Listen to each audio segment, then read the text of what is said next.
The envelope glided silently across the marble tabletop like a final verdict. Inside wasn't congratulations. It was a bill for my entire life. My mother, Evelyn, slid it over with the detached calm of someone closing a failed account. We sat in a sleek waterfront bistro in Seattle's waterfront district, the murmur of wealth around us, but our corner felt like a vacuum. I unfolded the document. Line by line, private school fees, summer programs, therapy sessions, orthodontics. Total, $278,000. Below it, in stark black, no further investment recommended.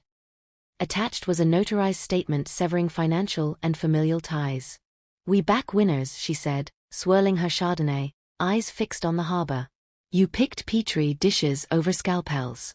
We're reallocating capital." Has anyone else's family ever run love like a quarterly earnings call? Drop your city and the time you're reading this. I want to know who's still up, feeling this. I didn't flinch. No dramatic. I simply studied the bottom line, the exact price tag they'd placed on raising me. Evelyn waited, poised for the collapse she craved, the sobs, the begging, the proof her judgment was correct. But the ledger between us had been zeroed out long ago. I'd audited our relationship at 16, after another empty auditorium seat at my robotics fair win, and declared it insolvent. I pulled a battered gel pen from my jacket, the one I used to label CRISPR samples, its university logo nearly worn off. Click. The tiny sound cut through the ambient jazz like a guillotine. Family isn't blood, it's ROI.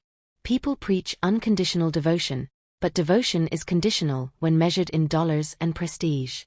I'd been dumping emotional principle into a venture that never paid dividends. My father, Victor, shifted in his seat, loosening his tie as if the air had thickened. A world-class cardiologist, he measured worth in titles, donor plaques, and golf course handshakes. To him I was defective inventory. A research assistant instead of the heir apparent. My brother, Ethan, tapped away on his phone beside him, probably liking comments on his latest pre-med TikTok reel filmed in designer scrubs that stayed pristine. Golden child. High-growth stock. I was the write-off. But indifference had already taken root. The opposite of care isn't rage, it's absence.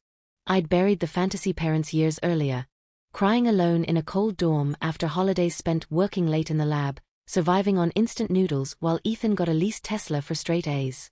The grief was processed. This invoice?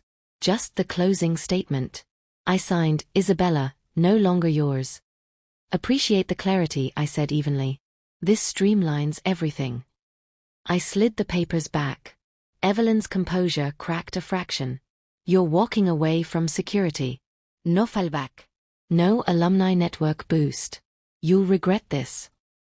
I already regret the years I spent auditioning for your approval, I replied.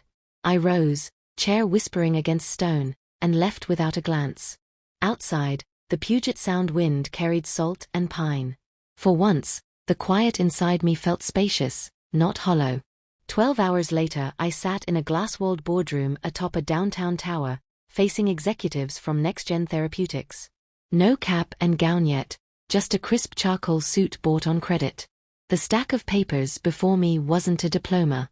It was titled to Regenex, a biomimetic hydrogel eyed engineered in stolen midnight hours, capable of accelerating spinal cord repair by 75%, a breakthrough neurosurgeons had chased for generations. The chairwoman pushed the agreement forward. $15.2 million initial payment, plus escalating royalties. Consultant role for 2 years. I signed with the same steady hand. Transfer pinged almost instantly. Balance, $15,200,873.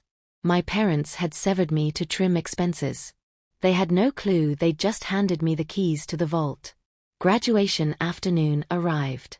The arena thrummed with anticipation. I sat low in the crowd, unnoticed. Up in the premium seats, Victor networked, Evelyn posed for photos with Ethan, who was livestreaming his big day to followers. They radiated certainty, the disappointing branch neatly pruned. Then the chancellor stepped up.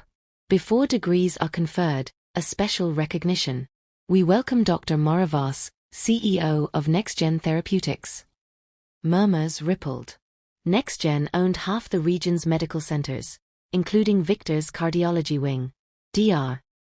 Voss took the mic. Breakthroughs rarely come from comfort. This one came from relentless, self-funded persistence. Today we announce the exclusive licensing of RegenX, set to redefine regenerative medicine. The inventor, Isabella Reyes. Spotlight found me. I walked the aisle calmly, climbed the steps. Voss shook my hand like a peer. I accepted the crystal award, then turned upward, to the premium box now frozen on the Jumbotron. Victor's face blanched to ash. Evelyn's hand flew to her throat. Ethan's stream died mid-sentence. They stared at the daughter they deemed worthless, now the majority stakeholder in the tech that would power Victor's operating theater, and pay me every time he used it.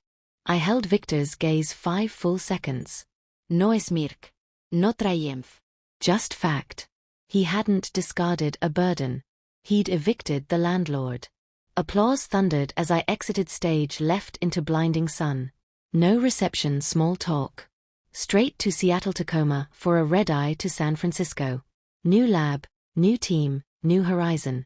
From 35 floors above the sound 2 weeks later, city lights sprawling below, I finally understood. They'd chased prestige.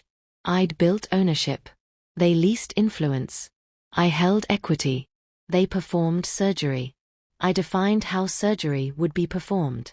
They thought they'd cut losses. They'd only signed away their leverage. And somewhere in that reversal lies the cleanest kind of justice.